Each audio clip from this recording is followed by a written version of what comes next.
Rick here, chef on a budget.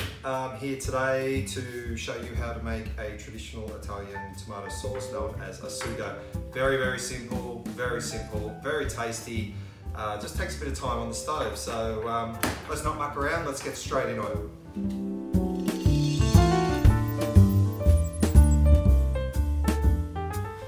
Okay, so here we go. We have here 1 whole head of garlic. Sounds like a lot, is a lot, but if you love garlic, you're gonna love this sauce. I just thought I'd show you a quick tip on how to peel garlic. Basically, just get your chef's knife with the back of your knife, place your knife on top of the clove and just give it a bang like that. And then you should just be able to pick off the skin off the garlic like so. Now this doesn't have to be perfectly chopped. It needs to be a little bit fine, but not ridiculously fine, because it's going to cook for a long time. So basically, rough chop. Running away from me. Watch your fingers.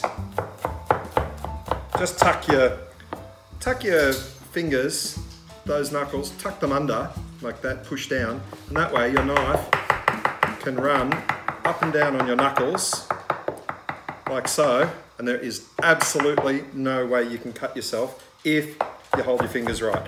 So when you see chefs going crazy like this and you think, God, how they not cut themselves? Easy. It's all just technique. And a lot of these things are very simple, but everything is when you know how. Hand on top of the knife, get your fingers out of the way,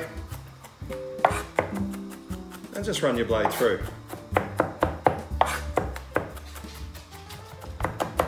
Still a little bit chunky, so we'll give it another second. Now don't be tempted to use pre-packed paste garlic. They don't taste very nice to start with, but there's also a lot of preservatives in them. And I think there's something like some sort of sulfur-based preservative. So what you'll find if you use a pre-packed garlic, minced paste, whatever you want to call that rubbish, what you will find is that for hours later after you eat it, it will repeat on you something terrible and you'll be eating that garlic for at least 24 hours. So for the sake of family and friends, go to the trouble of peeling this. Plus, you can't beat the taste. Okay.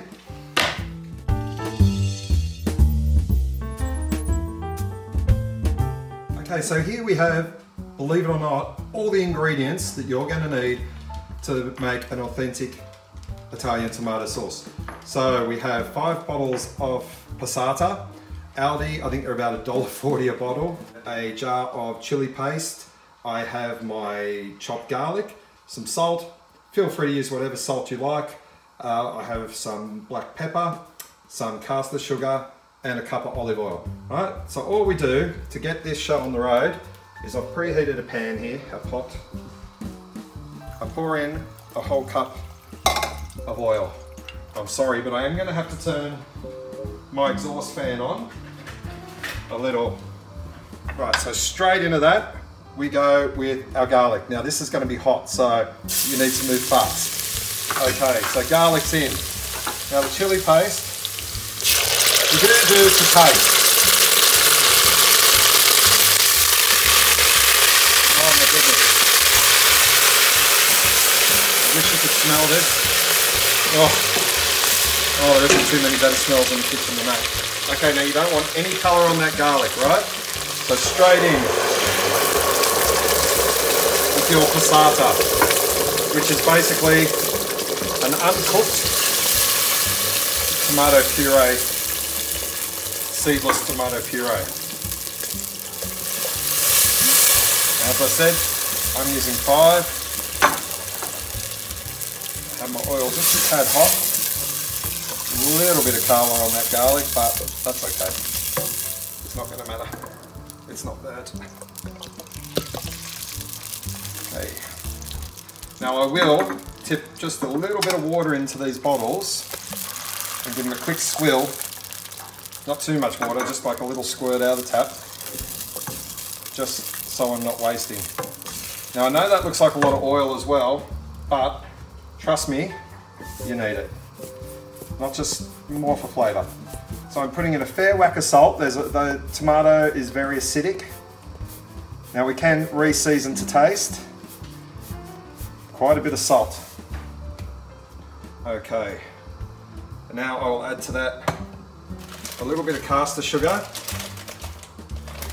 If I had to guesstimate how much caster sugar, I would say probably, 4 tablespoons. The other thing with bottled tomato sauces, not only are they full of preservatives, but they are absolutely chockers with sugar.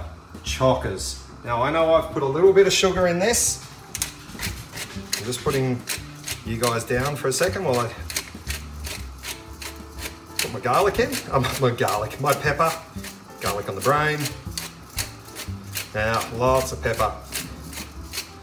Seasoning is the key. But as I said, we always season again at the end. We just double check to make sure that we're happy. I'll stir that in. I'll just give it a little bit more heat.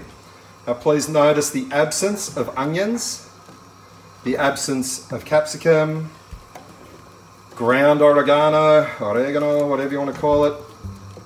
This is everything that goes in this sauce. Now this sauce is something pretty special. I learnt this in an Italian restaurant I used to work in the city years ago, and this is the base for gnocchis, for sauces for gnocchis, pastas, cannelloni, all sorts of things. It's just an incredibly versatile sauce, and what I really like about this is that you can make a heap of it like we did in our chicken stock in my last video, and we can freeze it down. Right, so I'm going to let that come to the boil, then I'm going to turn it right down low and we're going to simmer it for at least an hour, maybe even a little bit more. So we'll come back and check on this a little bit later on. So here's our sauce simmering away nicely. Make sure you don't have the heat up any higher than this. You just want that little bit of movement. If it catches on the bottom of the pot, it's going to burn. So you also need to periodically give it a stir. Now, I don't mean stand here for the next hour and a half stirring it, but just every 5 minutes or so, just come and give it a stir. And also, the other problem you'll have if you have it up too high is it will, of course, splatter everywhere. Right, so there it is, bubbling away, and we'll just leave him go for a while.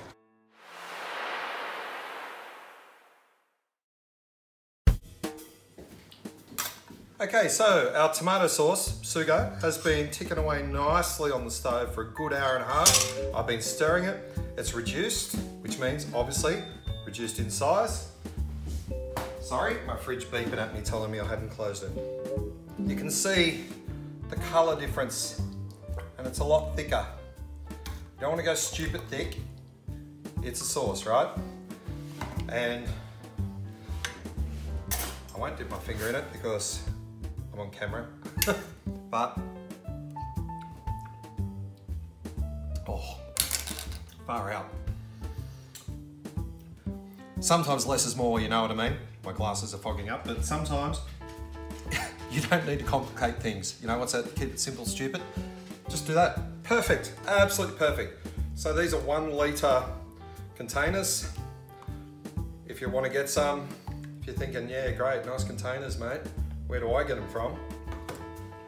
I got these from the reject shop and they were $9 for 20. You know someone in the hospitality industry, in a commercial kitchen, they might be able to help you out and get you a full sleeve of them, even cheaper.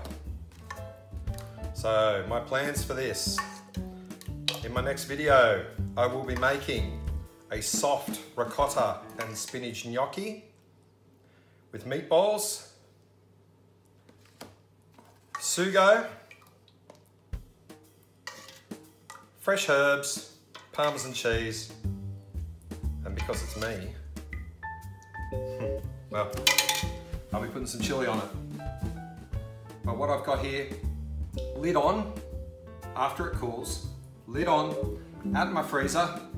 I'm going to have, after tonight's dinner, I'm going to have another 4 full serves of Sugo. and it cost me per container, let me see, it was $1.35 for the passata. So it's probably less than $1 per one. And you know exactly what's in it. There's no nasties, there's no E numbers, nothing like that. It's just fresh. The only way you can make it fresher is if you grew your own tomatoes. And if you do that, can you please send me some photos and I'll post it up on my Facebook page. So we'll pop that in the freezer, and my next video, I'll show you how to make the gnocchi. Yum, yum, yum. See you next time. Chef on a budget.